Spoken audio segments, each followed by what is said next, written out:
এই পৃথিবীতে একটা মেয়ের সবচেয়ে বড় ডিপ্রেশনের কারণ হচ্ছে কারো সংসারে দীর্ঘদিন থাকা।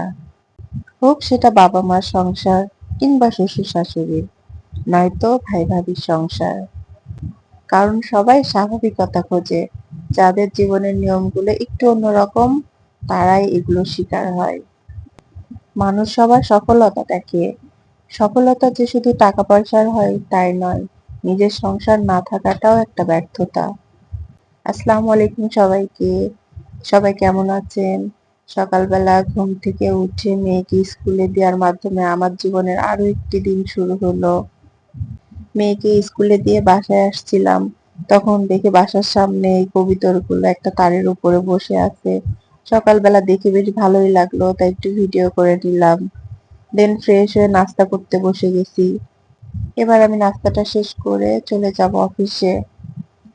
আর এই যে অফিসে যাওয়ার সময় প্রতিদিনকার একটা নিয়ম, যেদিন একটু তাড়াতাড়ি বের হব বাসার সামনে থেকে রিক্সা পাবো, কিন্তু যদি একটু বের হতে লেট হয় তবে রিক্সাও আর পাবো না, আরো বেশি দেরি হয়ে যাবে।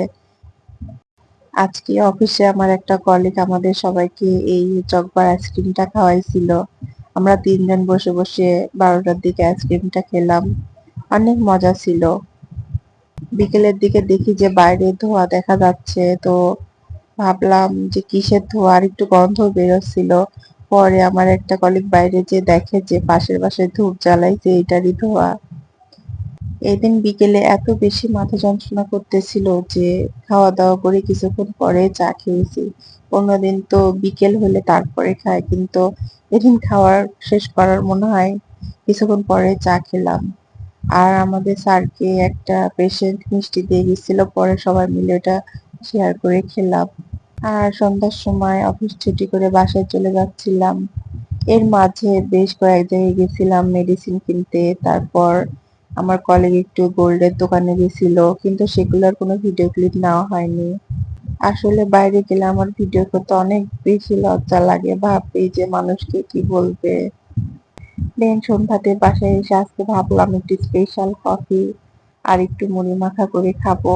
তো বাসা আসার সময় এই কফি পাউডারটা আর গুঁড়ো দুধ নিয়ে এসেছিলাম, তো ঝটপট সুন্দর করে কফি বানিয়ে নিলাম।